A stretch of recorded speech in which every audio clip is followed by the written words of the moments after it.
নামাজ শুরু হয়ে গেছে, মুসল্লি দৌড়াদৌড়ি করে, তখন দেখে বীরগায় 8টা নামাজ, 8:30টায় কোনখানে হবে নামাজ? আছে না এরকম মুসল্লি? আছে না? আছে না? চিন্তা করতেছে 8:30 হয়েছে, আরো 25 মিনিট বাকি, আর একটু দেরি করি, ওইখানেও পায় না। কুরবানি ঈদের দিন সকালবেলা ফজর নামাজ পড়ার পরে এর মশলা বাটা আর খড়ি চিরা লাগে। আপনাদের এলাকায় নাই?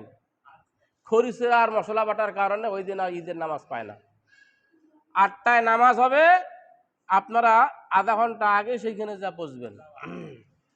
এক রাস্তা দিয়ে যাবেন, সম্ভব হলে আরেক রাস্তা দিয়ে আসবেন।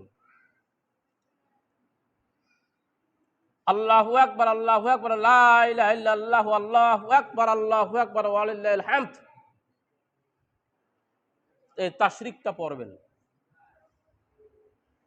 যাওয়ার সময় যেই মানুষগুলোর সঙ্গে রাস্তায় দেখা হবে তাদের সঙ্গে কুশল বিনিময় করবেন, সালাম বিনিময় করবেন, তার ভালো মন্দ জিজ্ঞাসা করবেন।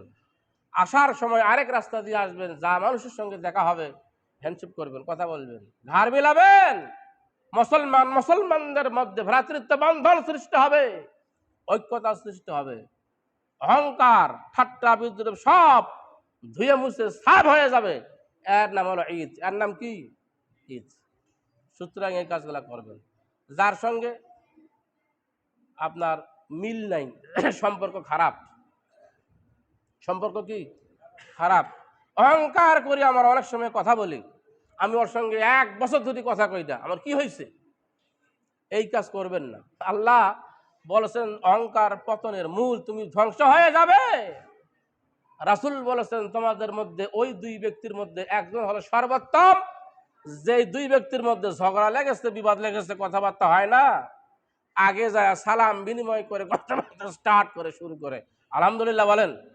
এই কাজটা করবেন। এখন মনে মনে চিন্তা করেন কার সঙ্গে আপনার কথা নেই, যায় আপনি কথা বলবেন, মনের মধ্যে অহংকার রাখবেন না। নাম হলো ঈদ।